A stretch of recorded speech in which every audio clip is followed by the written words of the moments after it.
department. I started my career with the engine and transmission design, development, validation, and all. I started in 2001 from Greaves, and then Greaves has sponsored me for the MTech courses. I went for the MTech, and then I came back to Greaves in 2003.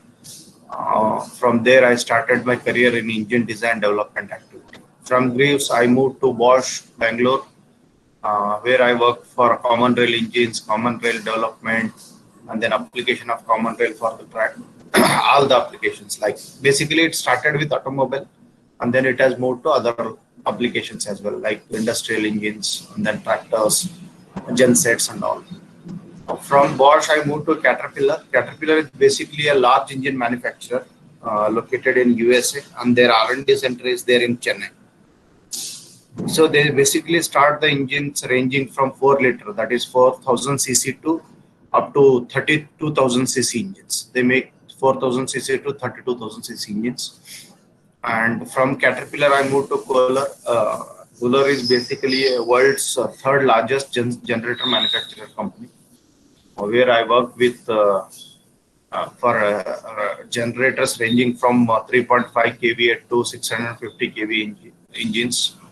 From Kohler, I moved to Autek. Autek is basically the company which used to supply engines and gearboxes to Ambassador car. Nowadays, most of the people don't know Ambassador, but Ambassador car, we used to supply engines. But when Ambassador got discontinued, then we started supplying engines to General Motors, then Bharat Benz Trucks, then in between Mitsubishi, other major OEMs of Japanese and European market.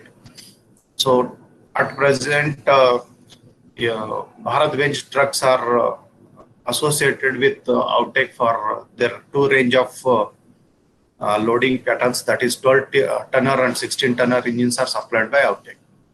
Recently, I have moved from Autek to TAFE Tractors, where they have a different brands under their umbrella, ranging from Eicher Tractor to the Massey Ferguson, then ITL, and then back to the TAFE, the one brand. Basically, TAFE started with their own brand TAFE, then started acquiring different businesses like Massey Ferguson, and then they acquired Eicher. They are acquiring some of the businesses from Europe as well, where the requirement of higher capacity tractors are there, like 80 HP, 100 HP, 120 HP tractors. That also we are producing here. My main domain started with R&D, then a part of quality, then project management. I am associated with these domains, R&D, quality, and project management. And product range is basically IC engine, gearboxes, and generators. I'll touch upon these all IC engine and gearboxes. What are the different technologies available in this one pager? If you need some extra info about this, then you can contact me. I'll float my email ID. If anything is required, just put me a request. I'll try to reply to those your queries. And basically, as a brief profile is, I'm basically an engine guy. Started diesel and gasoline, that is petrol engine design, development, emissions.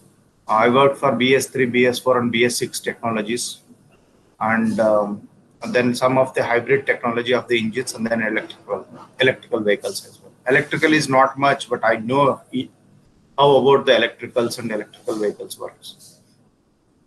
So there are different technologies in transmission as well as an engine. So I'll touch upon those things briefly while going through these things. Bhavi sir, is it okay? It is audible and everything going smooth? Yes, sir. It is perfectly clear and smooth, and everything is perfectly audible. Yeah. In between, if something is because yeah, surely I will inform you regarding the subject. Yeah. Just give me a call if connection is poor or something like that. Give me a call so that we can start from there. Okay, sir. Fine. Okay. This is just a brief profile about myself. So we will move to the next content, main content, which is most important for you to understand what is there. So next slide is about the contents. basically BE graduates, even I felt so that what next, what to do after BE. Then I'll touch upon that what is next, what is there for you after graduation of BE. And then employment areas, where to go if you want to go for employment or some higher studies, where to go as a mechanical engineer. That also I'll touch upon. And what are the different department in industry? When you enter to the industry, you may feel that confused that where to other I have to go for quality, I have to go for production, I have to go for engineering, I have to go for R&D. That confusion will be there. I'll just try to brief about those things, how they work each department. Then whatever the in BE you have studied, different around per semester 5 to 6 subjects plus lab and all those things, where actually that knowledge will be useful for you in which department. That also I'll try to touch upon. And then I'll start giving some inputs about automobile, how the car looks, what is the importance of, what are the components in an automobile, where they are located, what is meaning of that. And then automobile, next topic, I'll give different types of drives in a vehicle. For example, you may have seen a vehicle written as 2x2, 2x2, 4x2, 4x4. That is called 2x4, 2x2, 4x4. That I'll explain what is meaning of that. And then different types of gearboxes. Like nowadays, a lot of technologies are coming in a car where we call it as automotive gearbox trends, manual gearbox. Then you will come across AMT, auto manual gearboxes, then automatic gearboxes, dual clutch gearboxes. So I'll just, through the pictures, I'll give you insight about those things, how they are working. Then I'll go for different types of engines, how the engines have started developing from 1992 till 2020. What is the complication as involved in that? Then briefly, I'll touch upon the electrical vehicles. What is meant by electrical vehicle? How it is different from the IC engine vehicles. That is fossil fuel vehicles. That is diesel and petrol. How it is different. Okay, sir. Can I move ahead? Okay, sir. Fine. So, now what next after graduation? So you have I have divided that into 3 verticals. One is you can go for a post graduation, higher studies like MTech, MBA, or MS. So for that one, preferred domains, you can prefer whatever the things like MTech in design, MS in design, MTech in thermal engineering, MTech in production, or MTech in mechatronics. Nowadays, mechatronics is trending too much because all automotives and then some of the vehicles are getting converted into electrical vehicles. So in that one, it will be helpful for you as a mechanical engineer to understand mechanical as well as electronics both. So this mechatronics is nothing but a mechanical plus electronics together. If you want to go for something other than the technical background to the other studies, like you can go for MBA or MS in MBA, that is MBA in India and MS outside the India. That is MS, you can go technical or you can go non-technical as well. So this is one domain. Or otherwise you can go to the industry or go for a teaching job. Teaching is also a noble job which you can teach people about what are the new trends, new technologies, how the subject is going to be. That is also there. You can choose any one of them. So otherwise you can go to directly industry or you can start doing your own, or you can go for a job. Especially in Gujarat, people prefer to start their own industry rather than going for a job. So like that, many people are there. You can start with a small business and then can develop and then get associated with the industry, then start supplying as a second level supplier, then go to the first level supplier, then become a OEM. That is also possible. Then in industry, if you want to go for a job, then you feel that which department I have to go, whether I have to go for R&D, whether I have to go to quality, because there are so many departments in an industry where you can get fitted. So that depends upon your interest and then your preference. And third one is how you are, developed yourself to get into that one. For example, if you want to go into R&D, then you should be very, very perfect in terms of design, development, calculations, mathematics, and your thinking. Lateral thinking is very, very lateral thinking in the sense it is not like normal going that it is going there, so let it go like that. You should not be in that mind always in R&D. You should be thinking that why we cannot do something like this other than the actual what is happening. So that is kind of a thinking nature you need to develop when you want to enter into R&D. Then quality is about your consciousness, how the things are behaving, why it is behaving, why it is the problem, how to get out of this problem. The more of a root cause analysis kind of a things you need to develop. Production is nothing but smooth flow of the materials, nothing is going to affect, and then whatever the target is there for the production of today, so you need to deliver that with the quality, the right quality. So that is a production department. Marketing is nothing but selling your product. Most of you people know what is meant by marketing. So then the third vertical comes. If you want to go for a civil services, you can get into there. Like you have two options: either go to central civil services or the state civil services. So in central or state services, you have two options. Again, in that one, administrative, like as officer, or you can go to. There are a lot of many industries are there in the government which they work in under research, like DRDO is there. So many are there. DRDO, ISRO. So many research institutes are there. I'm not going to name them, but even in government also you have a lot many research industries. So you can get into there if you want to go for the government jobs. Ravi sir, I'm moving to next slide.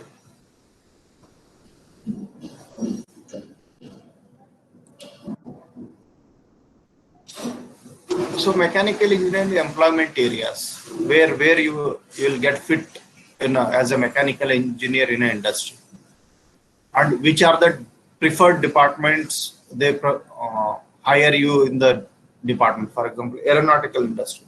In aeronautical industry as a mechanical engineer, you can get into any of the industry, any of the department. Like you can go to R&D, quality, production, anywhere. You have plenty of opportunities in aeronautical engineering, but for that you need to develop some of the skills before entering that. So I'll explain that one. What are those skills in the next slide? How you have to get into there. And then chemical industry basically works with the chemical and all those things. You don't have much of the opportunity there in terms of R&D or quality. So you need to be either in maintenance or the supply chain department.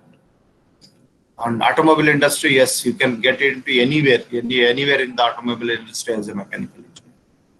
Defense equipment industry is there where you can get into any of the department because everything is mechanical there, and some part of electronics will be there, but it's not so critical like everything it works with the electronics.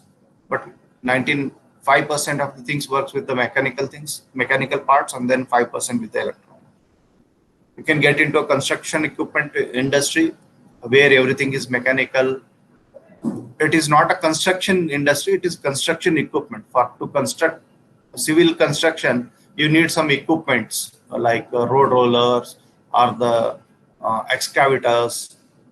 So example, that industry comes as a Tata Hitachi is there, then JCB, or you can get into a John Deere construction equipment. So many industries are there in the construction equipment industry, so you can get into them. Then similarly, agriculture equipment industry, where right now I'm working as a tractor designer or the tractor engine designer and all. So you can get into agriculture industry as well. So yeah. Then coming back to industrial machinery industries. So industrial machinery in the sense like oil extraction or oil exploration, or you can go for industrial application, generators and all those. So there also you will get a minimum scope with respect to production, maintenance and supply chain, because oil exploration and refining industry doesn't give you much opportunities like where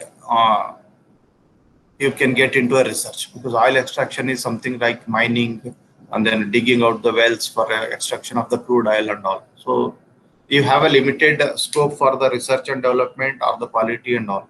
So, but still there is a possibility getting into production or maintenance or a supply chain department. So comes the petroleum industry, same, you can go for manufacturing engineering, petroleum industry pipelines, pipeline construction, pipeline layouts and all those things. So that is nothing but a petroleum industry. Then consulting firms in the sense you can be a consultant to anyone with respect to quality consultancy, or you can go into the supply chain improvement, like consultancy, own consultancy, you can get into anywhere. Sometimes HR training also, like training to the people comes under HR department. So consulting firms opportunities are there. Then power plants, like we have so many power plants, even Bijapur, there is one power plant there also, you can get into production, maintenance or supply chain department. Steel plants and similarly textile industries. Bhavi sir, is it okay?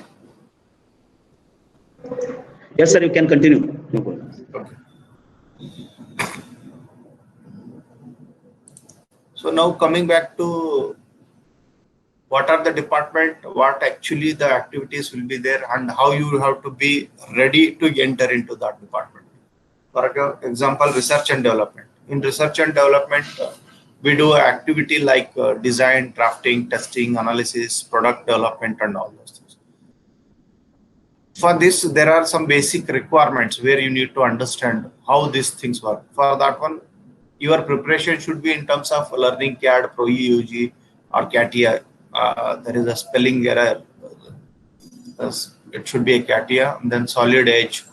This is nothing but a CAD, 3D modeling. So nowadays it is good that it is a part of your regular curriculum activity. Similarly, CAE is also there, where Bhavi sir is in this department CAE. When I was there in BLD, he was the in charge for CAE. And then again, you will go for CFD, Fluent, Star CD. So many softwares are there.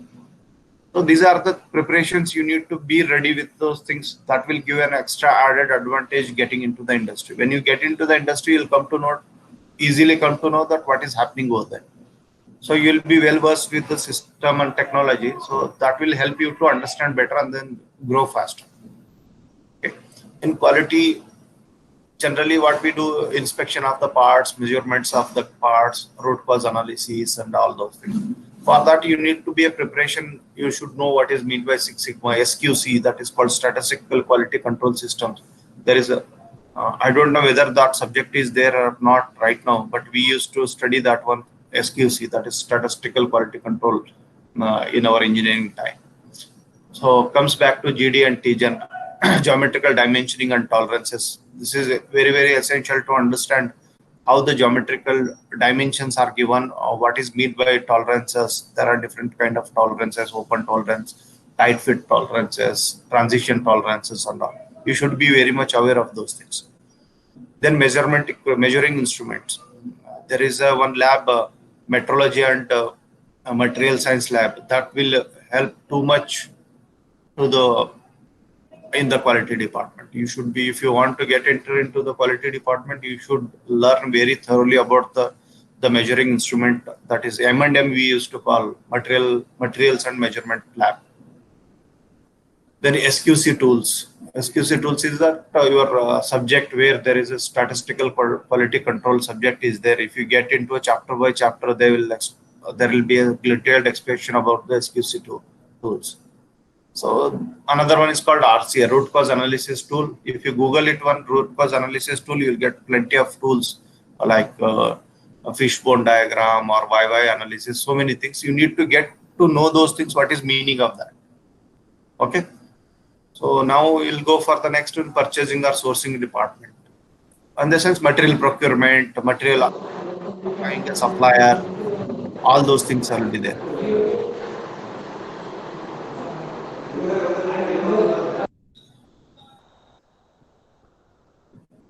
So in that one, you should know how negotiation skill, cost calculation of the part.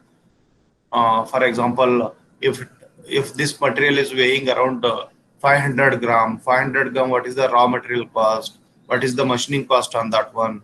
What will be the supply cost from one plant to another plant? That cost calculation you should understand. And then you should know about the casting, forging, what are the different types of casting, how they are manufactured.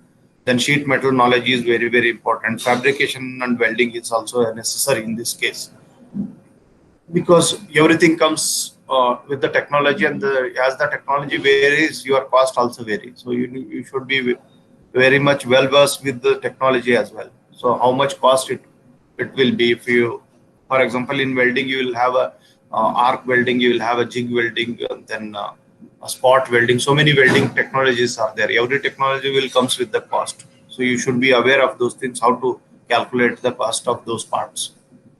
Supply chain management is nothing but your material involved, material storage, where you are storing, how to identify the storage bins, and where it is to be located. For that one, you should be aware with some of the ERP, because nowadays nothing is manual, everything is automatic. So for that, there are different kind of softwares. Those are called ERP, Enterprises Resource Planning Softwares, like Oracle, SAP, Edward. So many softwares are there. I have named only 2-3 here, but otherwise there are so many softwares. But the popular ones are SAP. The first popularity, nearly about 90% of the industry uses SAP, and after that comes the Oracle, because Oracle started with actually SAP has increased. Initially, the ERP system started with Oracle, then they migrated to the SAP. So nowadays, if you know the SAP, there are different modules in the SAP, like material management, store management, everything, whatever the department I am naming here in the department, those all can be learned here in SAP. So SAP is nothing but your supply chain management software. Then it comes to the next is production or operations. Then manufacturing, assembly, machining of the components. So there are different technologies. These are not, like certification courses, but you can get through Google all these lean manufacturing. What is meant by lean manufacturing? What is meant by Kanban, Pokoike, different types of machines. Like you will have a CNC machines, in CNC, VMC. Then so many machine technologies have evolved now. Grinding, what is meant by grinding? What are the different machines used for grinding? Then cutting. So many professors are aware of those things. You can discuss with them. They will guide you in a better way. What are the new technologies, and what was the earlier, and then what is now at present going. Then you will come across manufacturing in the sense it is called ME department or ME department. The activities involves layout design. For example, if you are manufacturing assembly, how to start the manufacturing of that engine, starting from block, where to be used, what are the operations to be done on that one. Like layout in the sense step-by-step manufacturing design. That will be handled by manufacturing. They'll give first stage, this has to be done, second stage, this has to be done, third stage, it has to be done. So that way, like that, they will give you a guidance, and then they will prepare one chart, and then they will start installing machines in that fashion. Sales and marketing, all of you know, because I need not elaborate much on this one. Then maintenance department. Maintenance department is nothing but whatever the issues you will fail, that machine failures or your electrical failures or something. For that one, machine repairing or machine installation and preventing machine failures in future. That kind of maintaining the property or the assets of an industry where they are prone to fail. For example, machines or assembly lines. So that is maintaining that in a proper condition is nothing but a maintenance department. Bhavi sir, shall I move to next slide?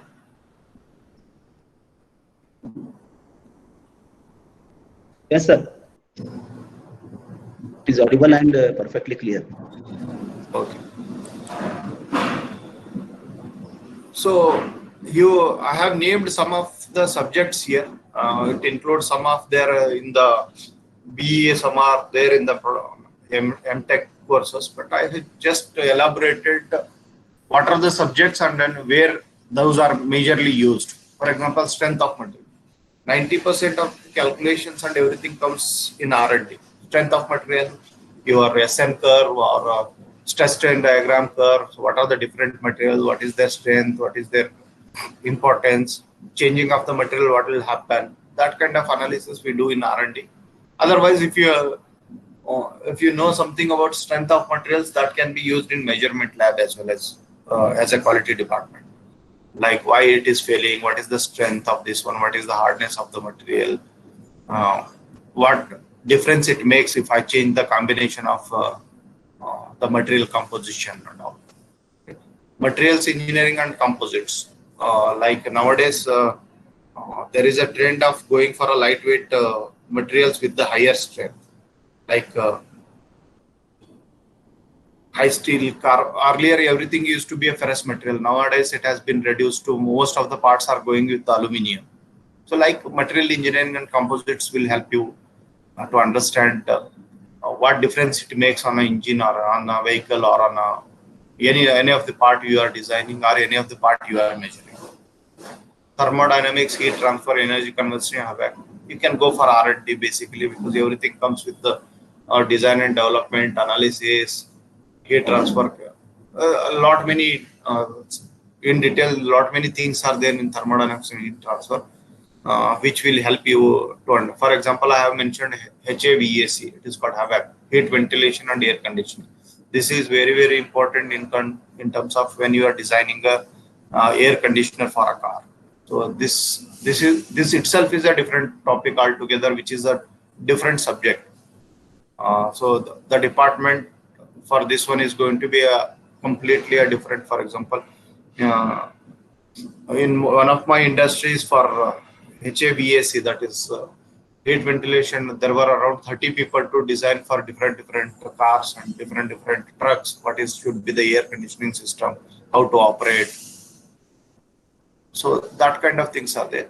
Then fuels combustion, internal combustion engine. That itself explains self-explanatory what is meaning of that fuels combustion and all. So basically, it is related to IC engines, either it is a petrol engine or a gasoline engine or a CNG or LPG engine, whatever the engine, but everything comes under this one. Then comes fluid mechanics and hydraulics and pneumatics. Basically, this deals with your pipe designs or aeronautical beings design, aeroplane design, or nowadays it is car design is also covered under fluid mechanics because your air resistance will increase the fuel consumption. So how to avoid that air resistance while going with 120 km speed. So this is covered under fluid mechanics. Then instrumentation and control systems, that is you can majorly it is used in maintenance, and nowadays as it is going with the electrical systems, so that will help for you in R&D department as well. So manufacturing engineering,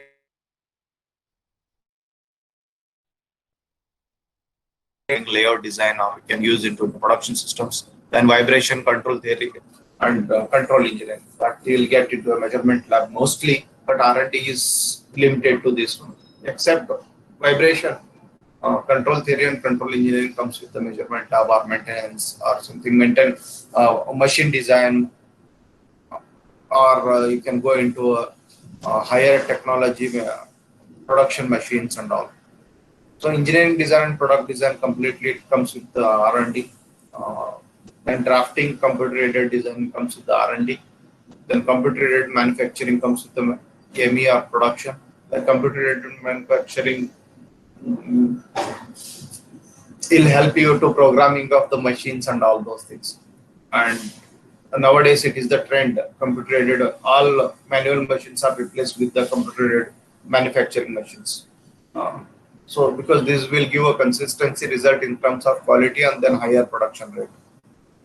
And then measurements and control is measurement lab, where you need to measure the parts and then understand how they are behaving, automatic machines, automatic measurement systems and all.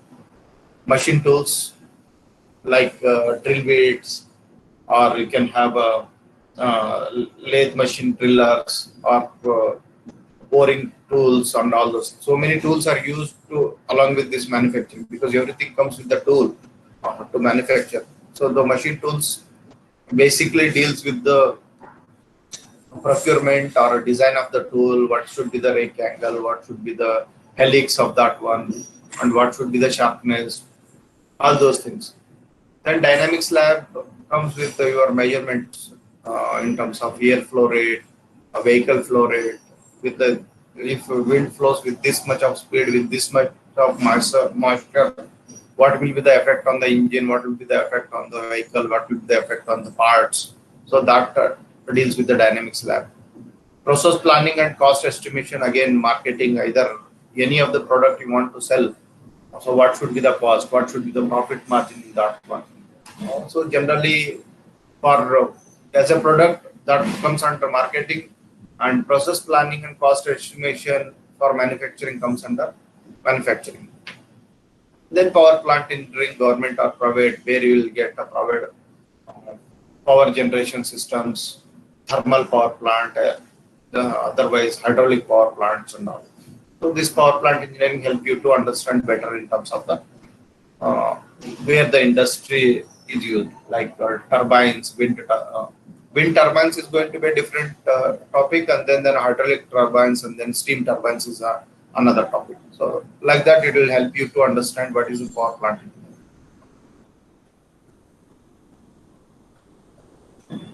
Ravi sir, I'm moving next slide.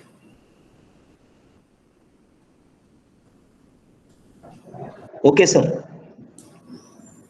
So this is one of the interesting topic in terms of automobile. So in a car, automobile is nothing but we generally refer as a car, but automobile is not related to only car. There are other industries which are like truck and buses also comes in automobile, but generally we well versed with automobile is nothing but a car. So I have taken an example of car in this case. So in this one, you'll have an engine, you will have a battery to start the engine, then you will have a transmission. Transmission is nothing but a gearbox, and then that gearbox is connected with the wheels through an axle.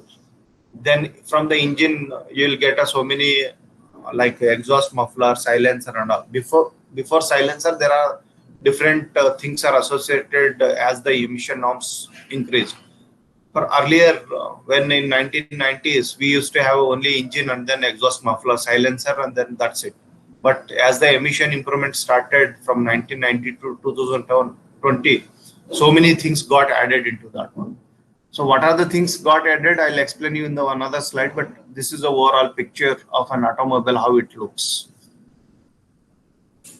So I hope most of you people know what is meant by car and what are the things are there, what are the things fitted in a car.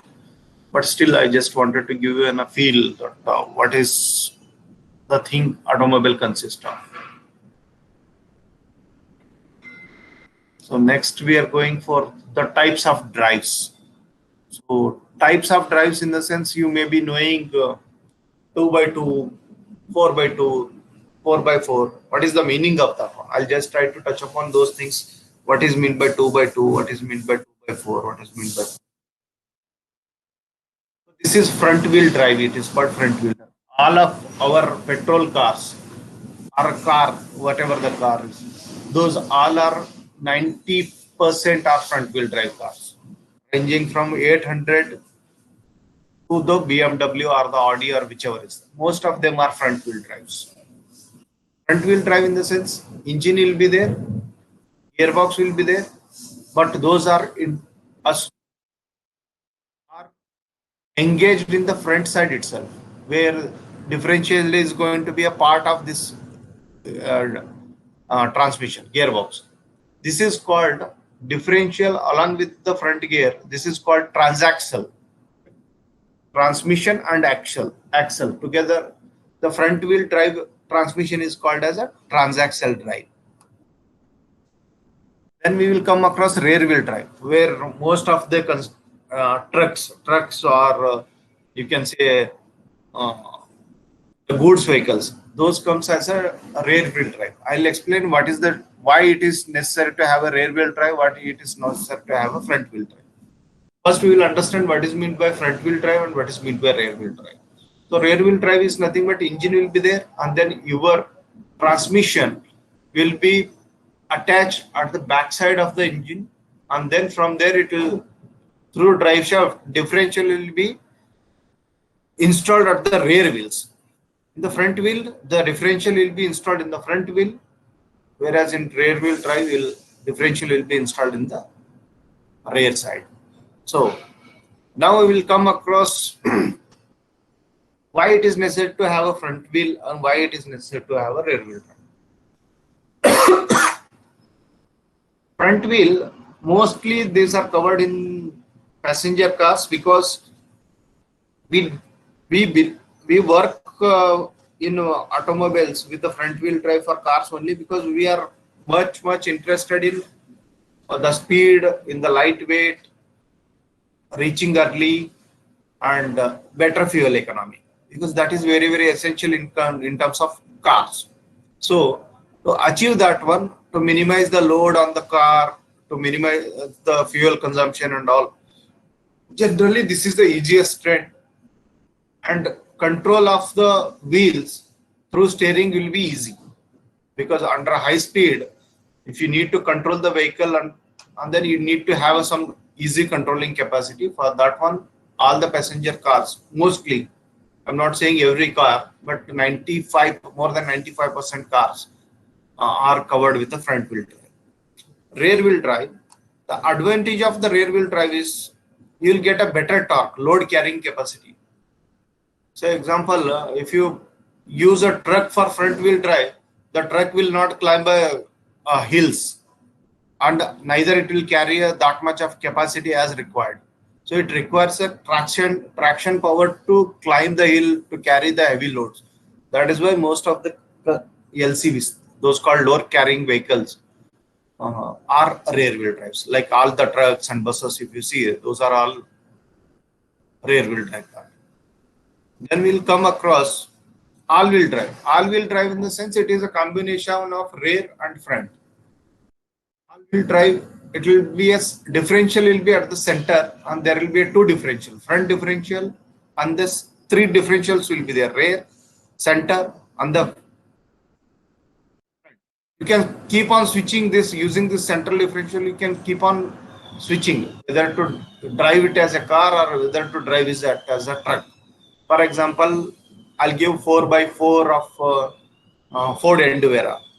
Ford Enduro can be driven as a front wheel drive or driven as a rear wheel drive, or you can drive it as a four wheel drive. All the three options you can do. And similarly, that Fortuner is also 2x2 all wheel drive. It is all wheel drive. You can convert that one into a two wheel drive or front wheel drive or rear wheel drive or front and rail together.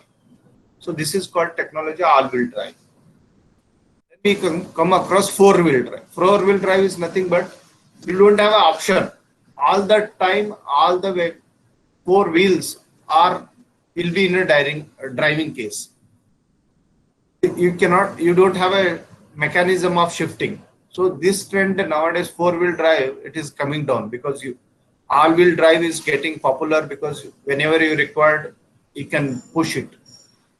Most the drawback of this four wheel drive is that it will consume more fuel. It will act as a heavy truck. But it is essential when you are driving in a mud or when you stuck up in a sand and all. So to pull out the vehicle from that stringent area or the complicated area, you need to have more torque. For that one, this four wheel drive will help.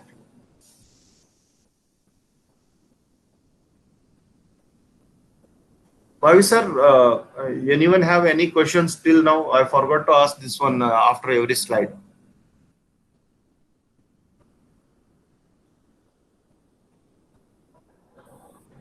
If participants have any question, they can ask now.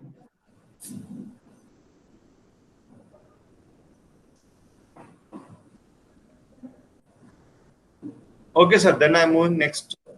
Okay, sir. Fine. Then you'll come across different types of gearboxes. What are the different types of gearbox? What is meaning of that gearbox and all? So we'll start with there are, I have noted 5. There are many others which are combination of all those things. But I have started with the manual transmission. Most of the uh, vehicles nowadays in either car or truck or the tractors, wherever there is a gearbox. So I'll say around 90% or 85% of the gearboxes are manual transmitted. Then you'll come across auto manual. Auto manual in the sense you can keep shifting whenever, whatever the kind of drive you require. For example, if you are driving in a city, you can keep it that one in a city drive mode. When you are driving with a highway with heavy traffic, then you can keep it as a medium highway drive. Or if you are going in the 6-line or 4-line where traffic is almost zero, then you can go for a speed mode where continuously going, there won't be any. So the advantage of this one is AMT, you can control your drive, and based on that one, you'll get a benefit of fuel economy. Then continuous variable transmission CVT. So most of the scooters are that Honda Activa, TVS Vigo, TVS Jupiter, all these scooters, those are all the CVTs, continuous variable. Based on your accelerator, they will move. You need not to put any of the gears up. So this is called CVT is also called as infinite gear ratio transmission, because you don't know in each speed what is the transmission ratio.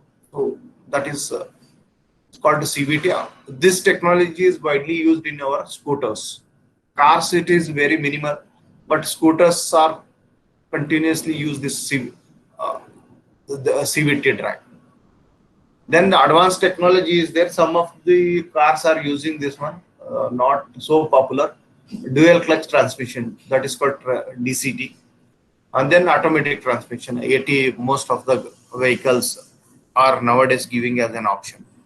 MT, AMT and AT, most of the companies are giving as an option. So each one will come with the cost. So as you go to AT, the cost will be higher. When you go to AMT, cost will be medium. When you go to manual transmission, the lowest is the cost for a manual transmission. So what a manual transmission consists of? Consists of gears, 100 gears. One is drive shaft, another one is the driven shaft, which is connected from the engine. You will get an input here. Gear, as per your shifting mechanism, will keep on changing the gears: first gear, second gear, third gear, fourth gear, whatever the gear. Generally, at present, manual transmissions comes with the 5-speed or 6-speed. Either you can change a 5 gears plus 1 reverse or 6 gear plus 1 reverse. So most of the industry or the uh, uh, automobiles use this manual transmission. The advantage of this manual transmission is that it is a driver control. You can control whatever the kind of things you want to control, and fuel economy will be better in this manual transmission. There are so many components inside. I'll not go in detail because these are the next level design topics, which will create a complication and understanding.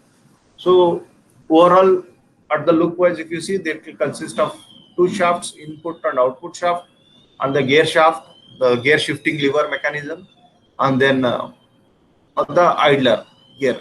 This idler is nothing but it will make you to smooth shifting from first to second, second to third, third to fourth, fourth to fifth, and then to reverse. This will assist you in smooth shifting of those. That is why it is called as the idle gear, and then the this the layoff gear, that is called as a layoff gear gears also.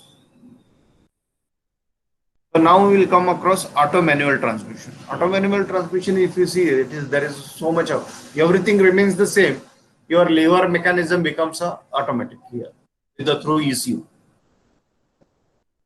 You just push it for the city drive, it will take care of their gear ratios and everything.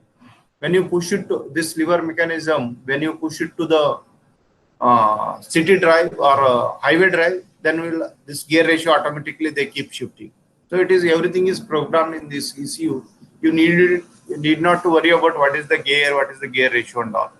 So only you need to push this gear shifting lever either to city mode or to the drive mode or to the highway mode, or sometimes some of the European industries give a extra high speed mode. So in India, only 3 shift gears are there. One is neutral, second one is your city, third is highway, and then the reverse.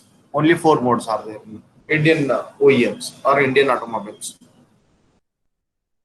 Then we come across CVT. If you see there are, it drives in the terms of pulleys and covered with the belt or a chain. So these pulleys will define your, one is input pulley and one other is output pulley.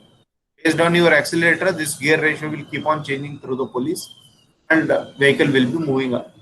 So nowadays there are electronic controls also there in the CVT, but that is the next level of topic where how the electronics will control your vehicle drive and all.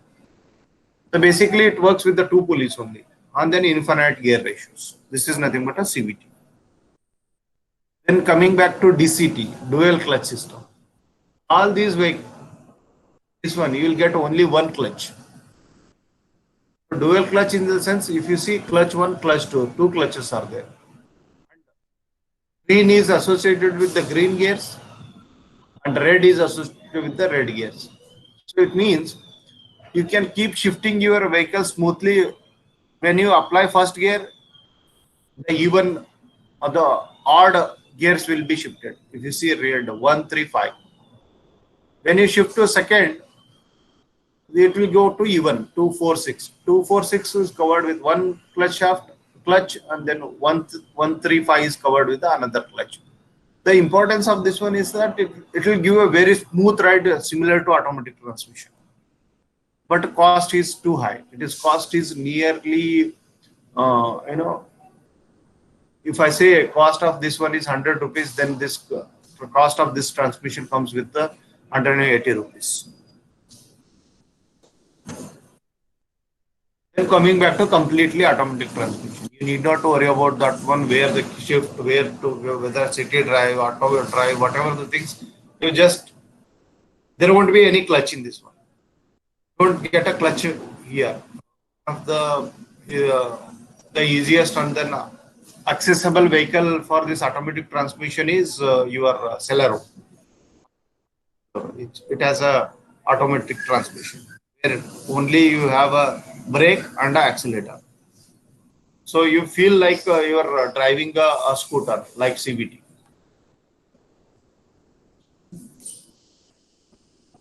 Okay, sir, shall I move ahead?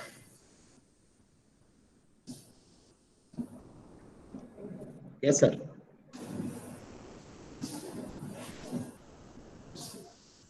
So coming back to the types of engines, what are the different types of engines in India, how they have evolved, what was the technology in 1990, what is the technology now in 2020, and these technologies are driven with the two aspects. One is fuel economy and second one is emission. So these are complementary to each other. Whenever you improve the emission, the fuel economy will improve. Whenever there will be a emission problem, then the fuel economy will also go down. So we have basically a diesel engine and a petrol engine. Diesel engine technology started with IDI, DI, TC and CR. I'll explain in the next slide what is meaning of these things. And petrol engine started with the carburetor, then it went to MPFI engine, then to the TC, then to the GDI. The recent trend of this in Indian automobile are GDI. GDI is nothing but gasoline direct injection, similar to the DI engine of diesel. Okay, this is the latest trend nowadays in most of the cars. Most of the cars, if you see, they'll come with the two variants, GDI and the MPFI or the SFI. So in that one, now using these diesel or a petrol engine, you can convert into a CNG engine or a biofuel engine or a hybrid engine or an electrical engine. If you remove the engine from an electrical vehicle, it will become electric. It will be driven through the motors. I'll explain that one in the last slide. How the engine technology evolved in India, especially in India. In 1990, it was the Idea engines. If you remember, Tata Indica, everything is started with this technology. 1990.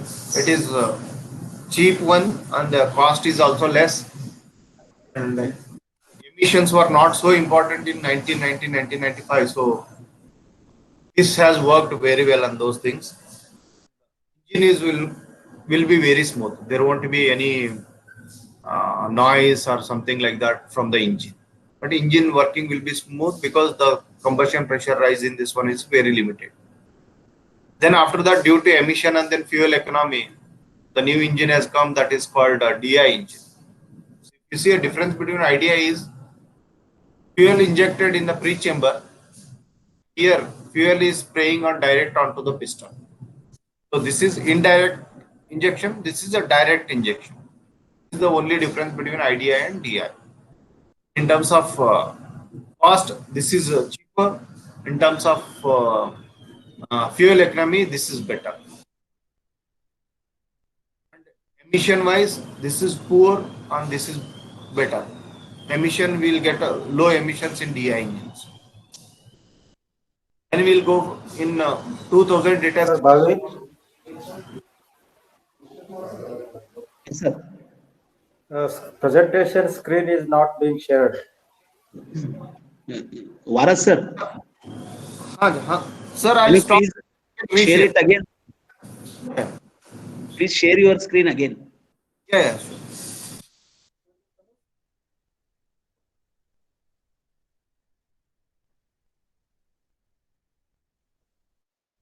Engine technology. Yes.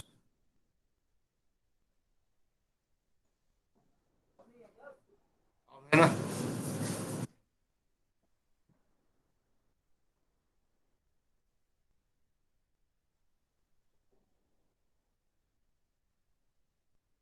Not yet visible, sir. 1 minute, 1 minute. Sir.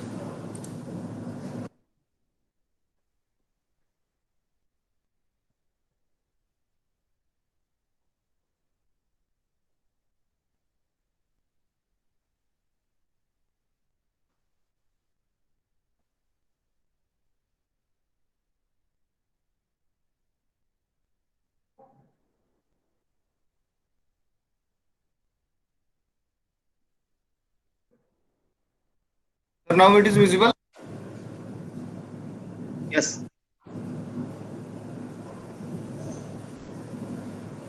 Okay. Shall I go ahead, sir? Yes, sir. So this was explained. Are you able to see the screen on that time, or I have to start explaining this one again?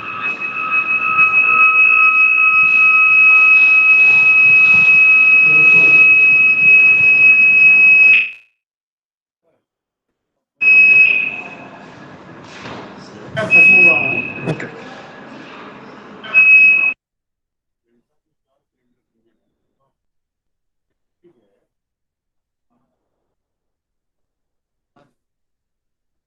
इसमें कुछ manometer के जो अपना volume का pressure है, pressure देते हैं, तो प्रेशर लिमिट से ज़्यादा आ रहा है, इसका मतलब कहीं ना कहीं ब्लॉकेज है। कुछ ब्लॉकेज है।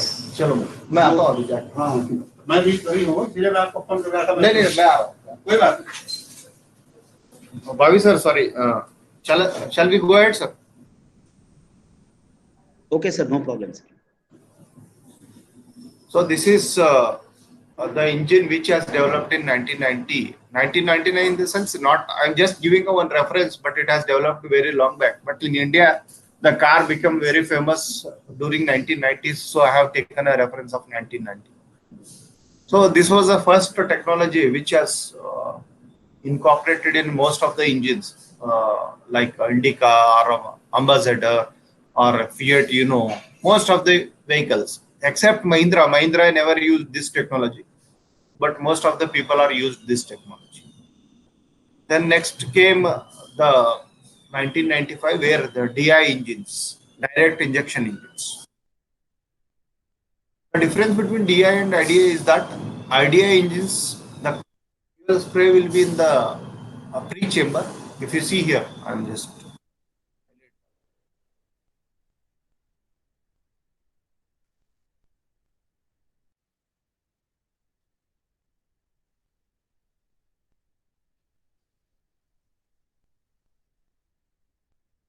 you see here, this is the pre-chamber where fuel is injected in IDI engines. In DI engines, the fuel spray will be on the direct top of the piston. So this is the difference between an IDI and a DI engine. The advantage of IDI engine is it is very smooth and it will not create much of the noise. But fuel economy will be high. The cost of the engine will be low. In the DI engine, the fuel economy is good. The cost of the production is very high. And the power generation with this engine is very high compared to the IDI engine. So now next technology comes. In 2000, we started most of the engine getting converted into turbocharged engines. So in the next slide, I'll explain what is meant by turbocharger. But turbocharger will give, with the same engine, you can get around 20 to 25% of the extra power. Need not to change anything, but with a minor modification, you install the turbocharger and get a better power. For example, if I getting a 10 kilowatt from this engine, I can get 12.5 to 13 kilowatt from the turbocharged engine. Same engine, nothing has changed, only you install the turbocharger. Then comes in 2005, due to emission norm changes and fuel economy and all, there was a technology called common rail engines. First common rail engine in India was Hyundai Ascent with the CRDI. They is called Hyundai CRDI engines. CRDI is nothing but common rail diesel injection or a direct injection. So this has started, and where I'll explain the CRDI also next in one of the slide. Then it has came a improved turbocharger technology. This is called VGT, variable geometry turbocharger, where a lot of technology has improved in this one. Then in 2015, we started with the after treatment devices, DPF or EGR and all those things, because to control the emissions. And in 2020, at present, this is the complicated engine. This will covered all whatever they explained, VGT, your common rail, your after treatment, everything is installed. Without this, you cannot meet a BS6 emission norms. This is the complication of the engine. You might have heard that cost of a cars are increasing, cost of a car will increase after BS6 and all. That the reason is this much of complication in the technology of an engine, as well as in gearbox, as well as in vehicle.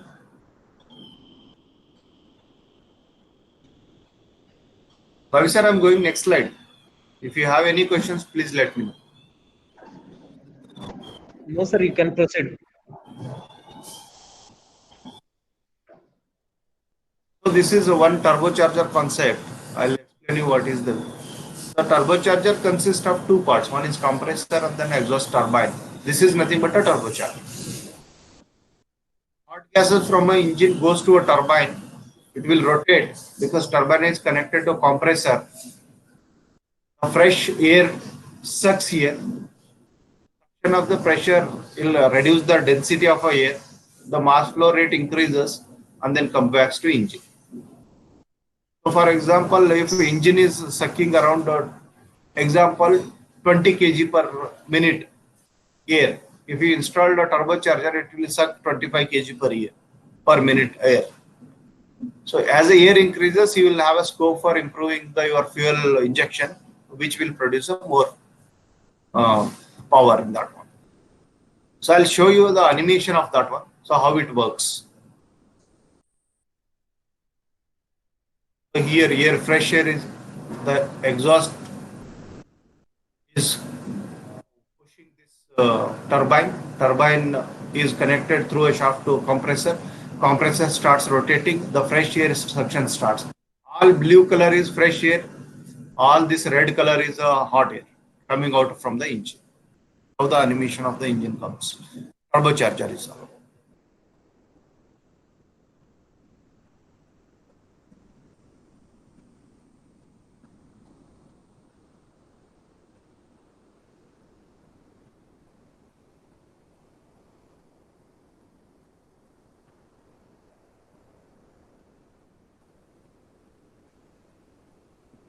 Okay, sir, I'm going for the next slide.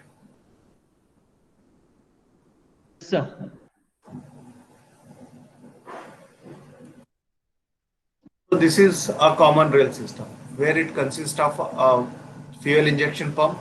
It is again controlled by electronics through the ECU.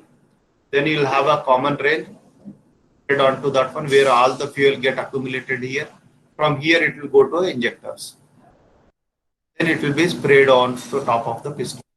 So this is called a common rail engine. This is piston, this is crankshaft, this is fuel injector where fuel is getting, and then this is high pressure pipe connected through the rail to the injector, and then fuel pump. Fuel pump sucks a air, fuel from tank, then supplies to the rail, not to injector. The difference between a common rail and a common other engines is in other than common rail engines, fuel injects and fuel pipe is directly connected to the injector and then injector will flow. But in common rail, there is a common one change is there that all the fuel get accumulates in this rail. That's why it is called as a common rail fuel injection. All the fuel first accumulates here and then from here it will be delivered as per your firing order. See here, red showing the path. Fuel enters here and then goes here, then accumulates in this case common rail. From common rail, it will start delivering to the as per the firing order to each of the injectors. This is the technology of common rail.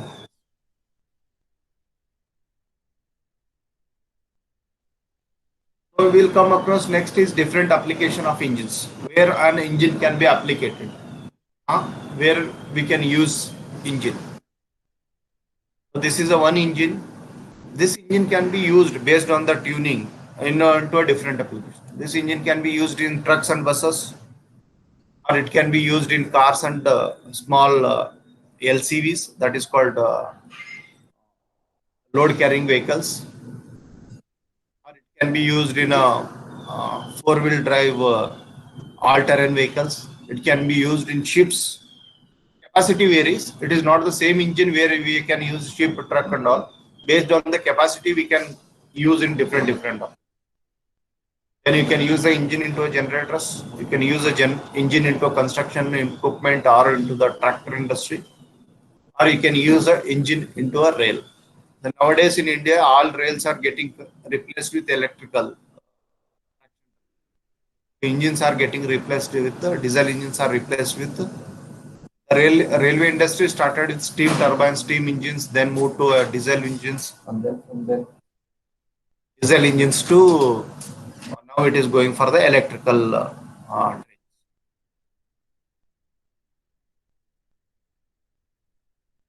Now, the last topic is electrical vehicles. The newest topic in at present scenario is electrical vehicles. Electrical vehicles will have different models: mild hybrid, plug-in hybrid, fuel electric, hydrogen.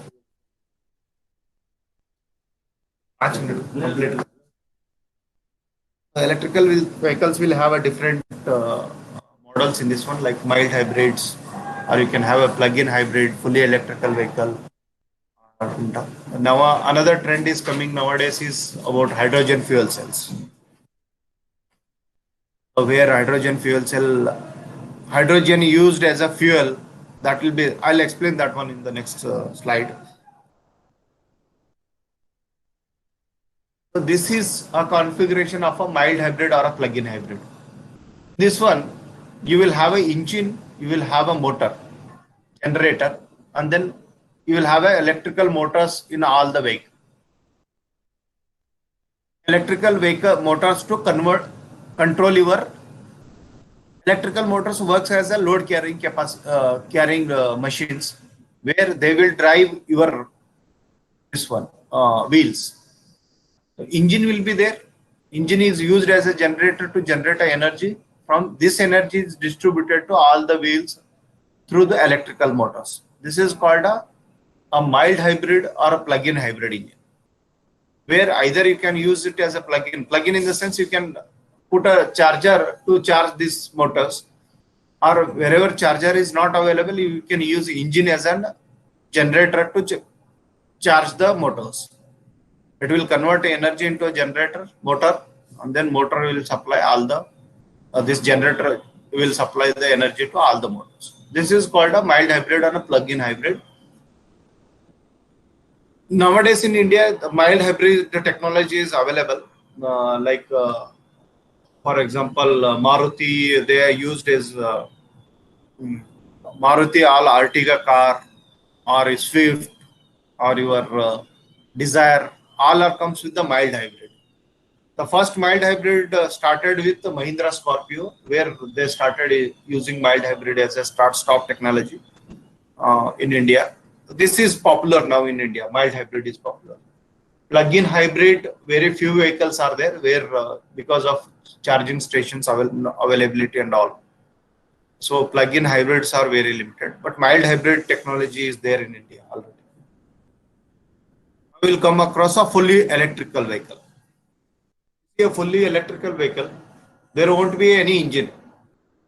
Instead of engine, there will be a power electronics controller, a DC-DC converter, electrical traction motor.